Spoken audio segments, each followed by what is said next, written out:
نے عوام کے مسائل کے اوپر گفتگو کی اور جو اس وقت عوامی مسائل ہیں اس پہ انہوں نے روشنی ڈالی۔ پھر فیصلہ یہ ہوا کہ یہ جو پی ڈی ایم کا اجلاس ہوا ہے اس کا کوئی نام ہونا چاہیے۔ اس کا نام P D M Pakistan democratic alliance کا دیا گیا، جس کے اغراض و مقاصد کیا تھے؟ وہ اغراض و مقاصد یہ تھے، آپ کے اس ملک میں سول حکمرانی کے لیے، آئین کی بالادستی کے لیے، قانون کی بالادستی کے لیے، انسانی حقوق کی بالادستی کے لیے، میڈیا کی آزادی کے لیے اور مہنگائی کے خلاف، روزگار نہ ہونے کے خلاف اور جو اجناس جو قیمتیں بڑھی گئی ہیں ان سے ایک غریب عوام جو ہے وہ پس کے رہ گئی، اور اسی طریقے سے مزدوروں کے، کسانوں کے، اقلیتوں کے، خواتین کے اور تمام سرکاری ملازمین کے جو ان کی تنخواہوں کا ایشو ہے اس پہ بھی بات ہوئی۔ تو لہذا تمام جماعتوں نے مل کر پی ڈی ایم کے تابع آپ کے حقوق کی بات کی اور فیصلہ یہ ہوا کہ ہم چند جلسے رکھیں گے۔ پہلا جلسہ گجرانوالہ میں ہوا اور آپ گواہ ہیں کہ آیا کہ وہ جلسہ کامیاب تھا یا نہیں تھا؟ کامیاب اور اسی ہی طریقے سے اس کی میزبانی پاکستان مسلم لیگ نواز کر رہی تھی اور دیگر تمام جماعتوں کی نمائندگی تھی باشمول بلاول بھٹو زرداری صاحب کے۔ دوسرا جلسہ عام آپ نے دیکھا کہ وہ جلسہ ہوا کراچی، اور وہ ایک تاریخی واقعہ تھا جب محترمہ بے نظیر بھٹو شہید صاحبہ، جب ملک میں ایمرجنسی لگی اور ججوں کو نظر بند کیا گیا اور میڈیا پہ قدغنیں لگائی گئیں، تو انہوں نے کہا کہ میں تمام تر جتنے بھی خدشات ہیں اس کے باوجود میں اپنی عوام تک پہنچوں گی، اور وہ 18 اکتوبر کو 2007 میں کراچی پہنچی اور جو جمہوریت کے جانثار تھے وہ 200 سے زائد لوگ شہید ہو گئے، اور بہت سے ایسے بھی گمنام جمہوریت کے سپاہی تھے جن کو گڑی خدا بخش میں جہاں بھٹو شہید صاحب ہیں ان کی وہاں تکفین کی گئی، اور ہم نے پی ڈی ایم سے مطالبہ کیا کہ اس جلسے کو میزبانی کا شرف پیپلز پارٹی کو دیں چونکہ سانحہ کارساز ہے۔ تو میں مشکور ہوں 11 جماعتوں کا جنہوں نے پی ڈی ایم کے تحت جلسہ عام کارساز کے واقعہ پر کراچی میں منعقد کیا۔ میں آپ پوچھنا چاہتا ہوں وہ جلسہ کامیاب ہوا یا نہ ہوا؟ کامیاب۔ پھر اس کے بعد تیسرا جلسہ کوئٹہ میں ہوا۔ آپ کو یاد ہوگا کہ ویڈیو لنک کے ذریعے میاں نواز شریف صاحب نے بھی خطاب کیا اور بلاول بھٹو صاحب نے بھی خطاب کیا، اور وہ اتنا بڑا کامیاب جلسہ تھا کہ میں ایک ہوٹل میں ٹھہرا تھا تو ایک بہرے سے میں نے پوچھا کہ لوگ سردی کے باوجود بھی آئیں گے؟ تو اس نے کہا صاحب اگر آپ بھی نہ آتے تو لوگ آتے، اس لیے کہ لوگ تنگ ہیں، لوگ اس حکومت سے بیزار ہیں اور وہ لوگ نکلنے کے لیے تیار ہیں۔ اب میں آپ سے پوچھنا چاہتا ہوں، یہاں بڑے دانشور بھی بیٹھے ہیں، ہمارے ایک جج صاحب بھی موجود ہیں، تو میں پوچھنا چاہتا ہوں کہ اگر ہم نہ نکلتے تو یہ مجھے بتائیں، جب عوام لیڈروں کے بغیر نکلتی ہے کیا وہ خطرناک نہیں ہوتی؟ جب لیڈر نہ ہو اور عوام باہر آ جائے تو ہم نے تو اپنی ذمہ داری پوری کی کہ ہم نے عوام کی نمائندگی کرتے ہوئے ہم لوگوں تک پہنچے۔ پھر چوتھا جلسہ پی ڈی ایم سے چیئرمین بلاول بھٹو صاحب میری وساطت سے مطالبہ کیا کہ ہماری جماعت جو پاکستان پیپلز پارٹی ہے اس کی طویل جدوجہد ہے، بھٹو صاحب کی طویل جدوجہد ہے، اور اس سے ہٹ کر بے نظیر بھٹو شہید صاحبہ کی طویل جدوجہد ہے، اور وہ کس کے لیے؟ عوام کے لیے۔ عوام کے لیے انہوں نے جانوں کا نذرانہ پیش کر دیا۔ اب میں پوچھنا چاہتا ہوں کہ کیا ہمارا حق بنتا تھا کہ ہم پی ڈی ایم سے مطالبہ کرتے کہ یہ جو یوم تاسیس فاؤنڈیشن ڈے جو پیپلز پارٹی کی سالگرہ کا دن ہے، اس مہمان نوازی ہے وہ پاکستان پیپلز پارٹی کو دی ہے۔ وہ 30 نومبر کو ملتان میں جو جلسہ عام ہوگا پی ڈی ایم کا، اس کے میزبانی ہمارے ذمہ ہے، اس لیے کہ وہ یوم تاسیس ہے۔ تو جب ہماری میزبانی ہوگی اور یوم تاسیس بھی پاکستان پیپلز پارٹی کا ہوگا تو کیا آپ میرا ساتھ دیں گے؟ انشاءاللہ آپ ساتھ دیں گے؟ انشاءاللہ۔ تو میں آپ کے پاس چل کر آیا کہ آپ کی جماعت کا یوم تاسیس ہے، اور کس جماعت کا؟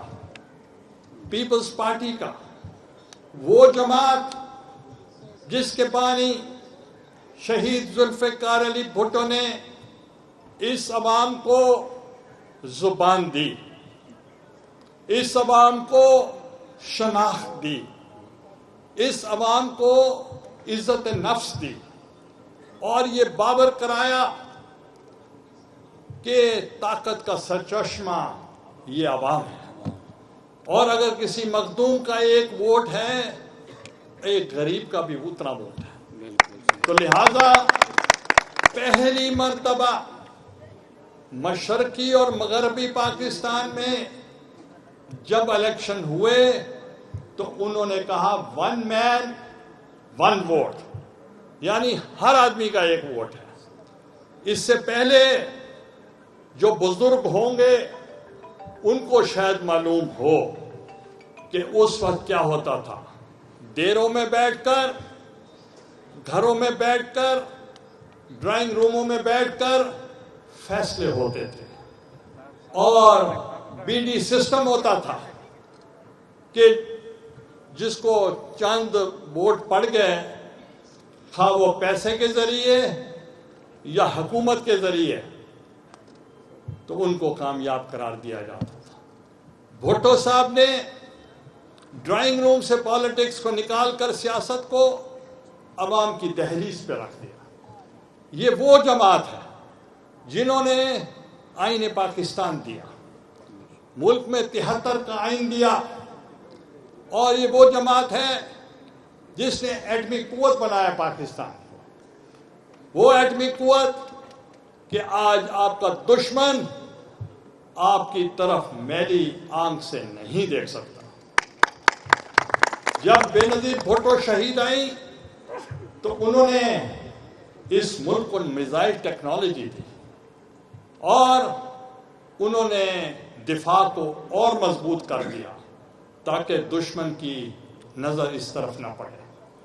پھر انہوں نے بے نظیر انکم سپورٹ پروگرام بنایا اور ہر حلقے میں 70,000 لوگوں کو انہوں نے کفالت کی اور وہ آج پروگرام موجودہ حکومت نے اس کا نام تبدیل ضرور کیا ہے مگر وہ پروگرام وہی ہے. میرے عزیز دوستو، جو مابین میاں محمد نواز شریف صاحب کے اور شہید محترمہ بے نظیر بھٹو صاحبہ کے درمیان میثاق جمہوریت چارٹر آف ڈیموکریسی پر دستخط ہوئے تو وہ آپ کی خاطر، اور میثاق جمہوریت پر جب عمل درآمد کا وقت آیا تو آپ نے دیکھا کہ اس وقت جب الیکشن اناؤنس ہوئے تو بے نظیر بھٹو شہید صاحبہ نے اپنے بین الاقوامی اثر و رسوخ سے جنرل مشرف کو مجبور کر دیا کہ وہ وردی اتار کر جنرل الیکشن کا اعلان کرے. آپ نے دیکھا کہ بغیر لڑائی کے، بغیر جنگ کے ایک آمر کو رخصت کیا. یہ کوئی معمولی بات نہیں ہے. اور میثاق جمہوریت چارٹر آف ڈیموکریسی کے اوپر 85% جو مطالبے تھے ان کو آپ کے کارکن شجاباد کے، جو آپ الیکشن میں یہاں سے لڑا، تو انہوں نے 85% منشور پر عمل درآمد کروا دی اور 73 کے آئین کو اصل صورت میں بحال کرا دیا. یہ جو مطالبہ تھا آپ کا، تو ایک صدر پاکستان، جو ایک صدر تھا، یہاں تو چپڑاسی بھی اپنے اختیارات کسی کو نہیں دیتا، مگر اس چارٹر آف ڈیموکریسی کے اوپر اور اپنے منشور کے اوپر آصف علی زرداری صاحب نے اختیارات اپنے پارلیمنٹ کو دے دیے، وزیر اعظم کو دے دیے، تاکہ عوام کی حاکمیت ہو.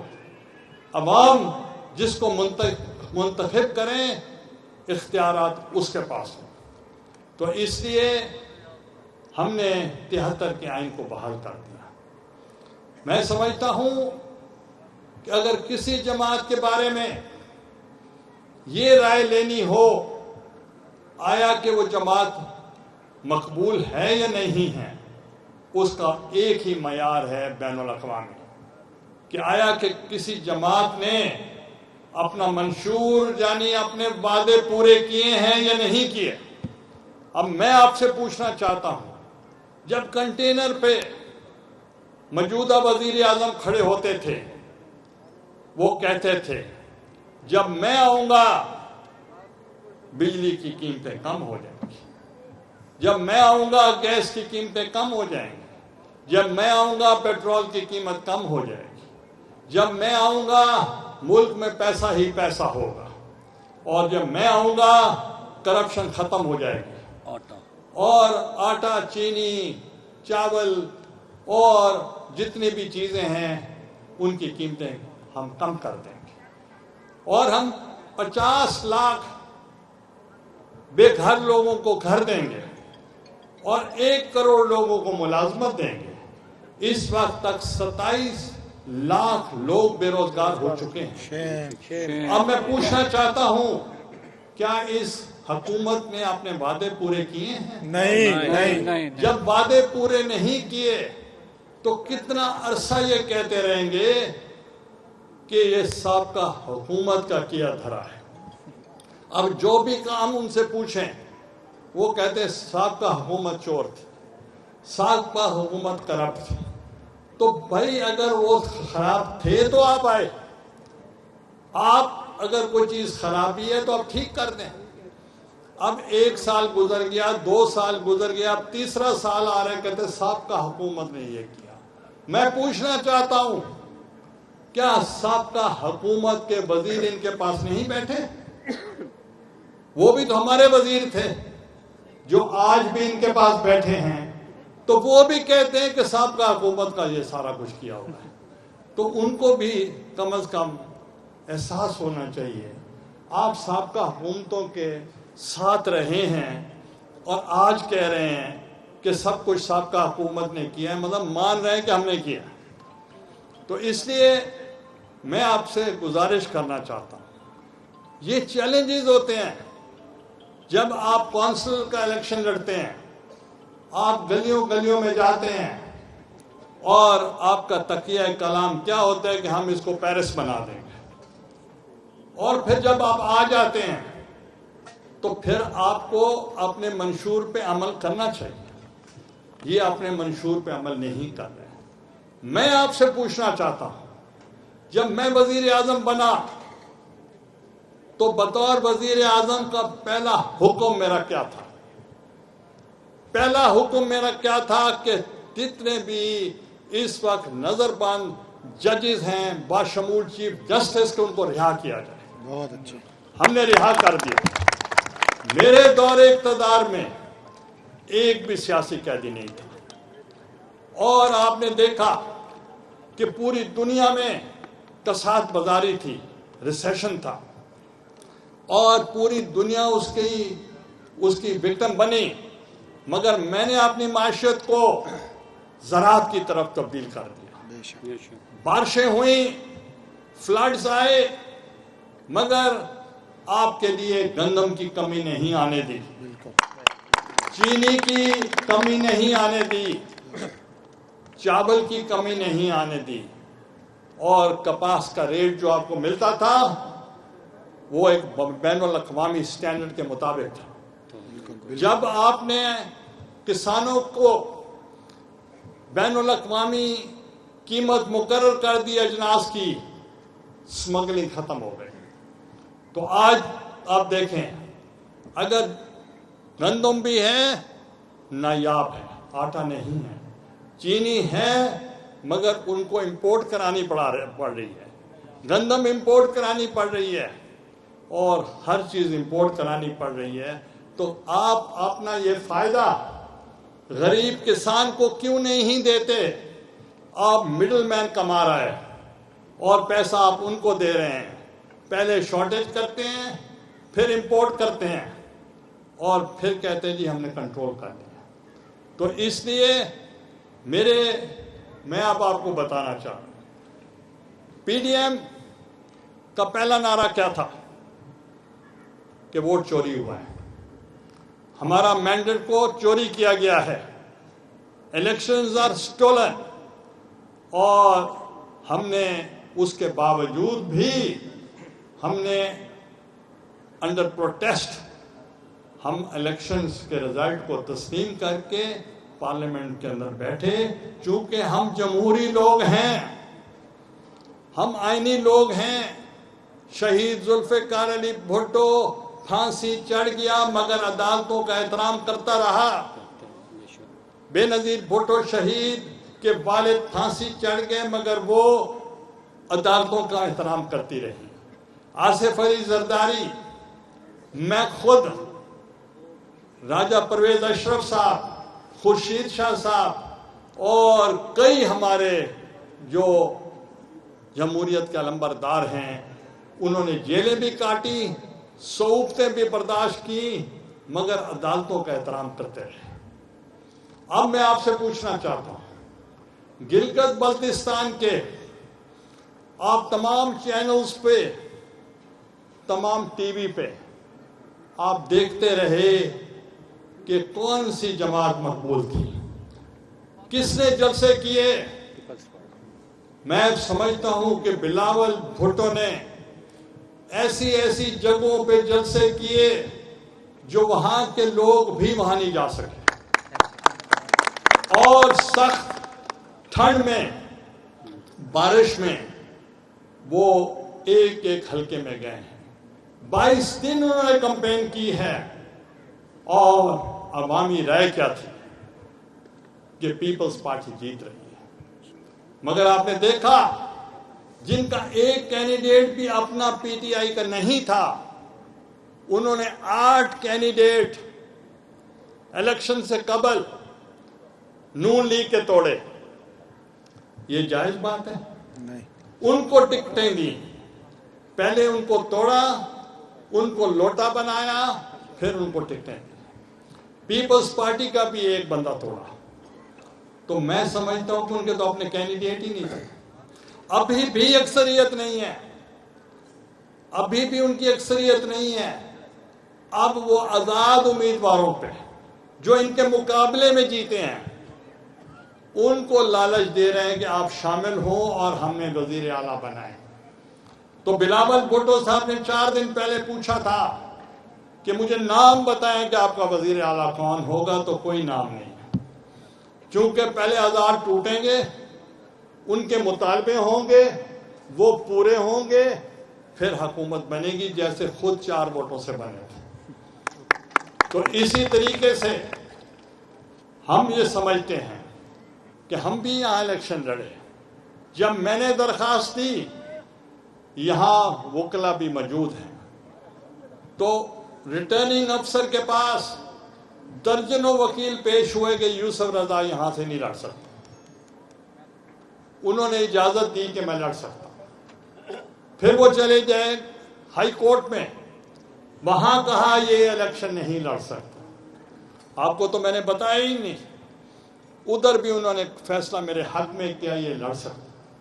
پھر یہ چلے گئے ڈبل بینچ میں لاہور, انہوں نے بھی کہا یہ الیکشن لڑ سکتا ہے. پھر یہ سپریم کورٹ چلے گئے جسٹس ثاقب نثار کے پاس, انہوں نے بھی فیصلہ دیا کہ میں الیکشن لڑ سکتا ہوں. تو اب مجھے بتائیں ایک الیکشن لڑنے کے لیے ہمیں کتنی منتیں کرنی پڑی اور کتنا وقت ضائع ہوا. مگر میں آپ کو سلام پیش کرتا ہوں. میرے سابقہ حلقے میں جہاں میں کئی مرتبہ جیتا, لودھرا سے بھی جیتا اور سابقہ حلقہ, مگر سب سے زیادہ اگر میں نے ووٹ لیے تو شجاع آباد سے. آپ کو یاد ہوگا کہ میرا بھانجا اسد مرتضی شہید, اگر اس نے یہاں سے ووٹ لیے 38,000 لیے, میں نے بن گیا. نواب لیاقت علی خان صاحب نے 38,000 ووٹ لیے, ایم این اے بن گئے. میں 78,000 ووٹ لے کے ہار گیا. تو میں سمجھتا ہوں کہ میں نے کل بھی تقریر میں کہا تھا, ایک ہوتی ہے لو میرج اور ایک ہوتی ہے ارینج میرج. یہ ارینج میرج تھی, ہر چیز طے شدہ تھی. تو لہٰذا جب ہر چیز طے شدہ تھی, ہم نے کیسے بننا تھا. اور بلکہ میں خوش ہوں کہ اللہ تعالیٰ نے میرے اوپر رحمت کی ہے کہ میں ان کے اقتدار میں ایم این اے نہیں, ورنہ میں آپ کو کیا منہ دکھاتا, میں آپ کے سامنے کیسے پیش ہوتا کہ وہ یوسف رضا جس نے کسی کو کبھی کوئی انکار نہیں کیا اور پورے ملک میں ترقی کی اور ملتان میں انقلاب لے کر آئے, اور آج میں آپ کے لیے کچھ بھی نہ کر سکتا, تو پھر ہماری کیا عزت رہ جاتی. اللہ نے ہماری عزت رکھ لی, ہمیں ہروا دیا تاکہ ہم آپ کے سامنے سرخرو ہو سکیں. تو میں آج آپ کے پاس آیا ہوں, چل کر آیا ہوں صرف یہ کہنے کہ پی ڈی ایم کا جلسہ عام ہے. اور انہوں نے کیا کیا, انہوں نے ہمارے نون لیگ کے ملک غفار ڈوگر صاحب کو اٹھا لیا. اور میں نے اپنی تمام لائرز کو کہا, پیپلز لائر فورم کو, آپ اپنے یہاں سٹیکر لگائیں اور کل عدالت میں پیش ہوں اور ضمانت میں آپ بھی شامل ہوں. اور وہ شامل ہوئے. اور ان سب ورکروں کو میں نے کہا احتجاج کریں. انہوں نے بھی سڑکوں پہ بیٹھ کے احتجاج کیا. چونکہ ہم جمہوری لوگ ہیں, ہم جمہوری روایات رکھتے ہیں, ہم اپنے مخالف کو ان کو ہم جیل میں نہیں دیکھنا چاہتے. ہم نہیں چاہتے بند ہو گیا ہم نہیں چاہتے کہ خدا نخواستہ ہمارے جو مخالف ہیں وہ جیل میں ہوں. مائک بڑے اندر پھر سے ایک منٹ بس جنریٹر بجلی چلے لیٹ چلے بھیا آ گیا. نیچے سے تار دیکھنا رو صاحب کوئی تار تو نہیں ادھر سے یہاں سے آن ہو جائے گا. اوکے ہو گیا. چلیں جی. ہم نہیں چاہتے کہ ہمارے سیاسی مخالفین، کوئی ذاتی مخالف ہمارا نہیں ہے، سیاسی مخالفین ان کے ساتھ ہم انتقامی کارروائی کریں. میرے گھر پہ جو اجلاس ہوا نون لیگ کا اور رانا ثناء اللہ صاحب بھی تشریف لائے کہ لائے عمل بنانے کے لیے، تو اس میں تمام نون لیگ کے جو اکابرین تھے وہ شامل تھے. ان میں ملک غفار ڈوگر صاحب بھی تھے، سید جاوید علی شاہ صاحب بھی تھے، مخدوم جاوید ہاشمی صاحب بھی تھے، طارق رشید صاحب بھی تھے، اور شہر کے جو جتنے چودھری وحید ارائیں صاحب بھی تھے، سٹی ضلع تنظیم اور سٹی اور ضلع کی تنظیم بھی تھی. میں تو دعا کرتا ہوں کہ خدا نخواستہ میرے گھر سے نہ اٹھا لیتے ہوں تو ہم اس وقت ہماری کیا عزت ہوتی. تو اس لیے انہوں نے ان کو صبح اٹھایا. میں اس کی مذمت کرتا ہوں، اور وہ جو لیڈران کرام ہیں جو اپنے مخالفوں کو جیل میں دیکھنا چاہتے ہیں، میں سمجھتا ہوں وہ لیڈر بن ہی نہیں سکتے. بہت اچھا. وہ کیا لیڈر ہیں جو اپنے مخالف کو سمجھتے ہیں کہ اندر ہوگا تو ہمارا کام بنے گا. ہم تو کہتے ہیں کہ وہ ہمارا مقابلہ کریں، عوام ہمارے ساتھ ہے. اور میں یہ بھی آج اعلان کرنا چاہتا ہوں، پاکستان پیپلز پارٹی یا پی ڈی ایم کسی چور دروازے کے ذریعے حکومت میں نہیں آنا چاہتے. ہم جب بھی آئیں گے عوام کی طاقت کے ساتھ آئیں گے، آپ کی طاقت کے ساتھ آئیں گے، اور انشاءاللہ جو جیت ہوگی وہ عوام کی ہوگی انشاءاللہ. اور آخر میں آپ سے یہی کہوں گا کہ آپ میزبان ہیں، خواہ کسی جماعت سے ہیں. آپ جو P D M Pakistan democratic movement ہے جس میں 11 جماعتیں ہیں، ان میں سے کئی جماعتیں شجاع آباد میں بھی ہیں، ان کی تنظیمیں یہاں بھی موجود ہیں. تو لہٰذا میں ان سب سے اپیل کر رہا ہوں بشمول مسلم لیگ نواز کے کہ آپ تشریف لائیں اور اپنی پی ڈی ایم کے جو اغراض و مقاصد ہیں، جو منشور ہے، اس کو کامیاب کریں. بہت بہت مہربانی. اور جتنے بھی ہمارے منتظمین ہیں، ورکرز ہیں پاکستان پیپلز پارٹی کے، جنہوں نے یہ سٹیج سجایا ہے، میں ان کو سلام پیش کرتا ہوں. بہت اچھا. بہت بہت مہربانی. شکریہ. سلیم بھائی یہ سوالوں کو اور راؤ صاحب ایک منٹ بھائی سوال پریس کرنا ہوگا. سلیم صاحب راؤ آپ آئے. زید محمود. ہاں کسی نے کوئی سوال ہاں کرنا جی. تو کریں. آئیں جی. باقی صحافی صرف صحافی صرف صحافی جس نے سوال کرنا تو کر جی سکتا. جی راؤ صاحب بول چینل. اپنی کتاب میں کہا ہے کہ جی جلسوں پر پابندی لگا رہے ہیں، ہم اپنے جو جلسے ہیں انہیں بھی کینسل کر رہے ہیں، اور اپوزیشن سے بھی ہماری یہ درخواست ہے کہ وہ جو جلسے ہیں کورونا وائرس کی وجہ سے انہیں ملتوی کر دیں. یہ بتائیں، تحریک لبیک نے اسلام آباد کا گھیراؤ رکھا 3 دن، تو ان کو بھی تو انہوں نے اجازت نہیں دی تھی. پھر گھٹنے ٹیک کر ان کے ساتھ مذاکرات کیے. تو میں آپ سے پوچھنا چاہتا ہوں، جو یہ کہتا ہو پہلے دن کہ میں کنٹینر بھی دوں گا، کھانا بھی دوں گا، اور آپ جلسہ کر کے دکھائیں. اب ہم کہتے ہیں ہم جلسہ کر کے دکھاتے ہیں، وہ کہتے ہیں نہیں کرونا ہے. بھائی آپ نے کل تک تو جلسے کیے، گلگت بلتستان میں کل بھی جلسے ہوئے ہیں، پروٹیسٹ بھی ہوئے ہیں. تو صرف آپ پشاور، لاہور اور ملتان کے جو 3 جلسے ہیں ان سے کیوں ڈرے پڑے ہیں؟ تو آپ ہمت کریں تو ہم احتیاطی تدابیر کریں گے، اور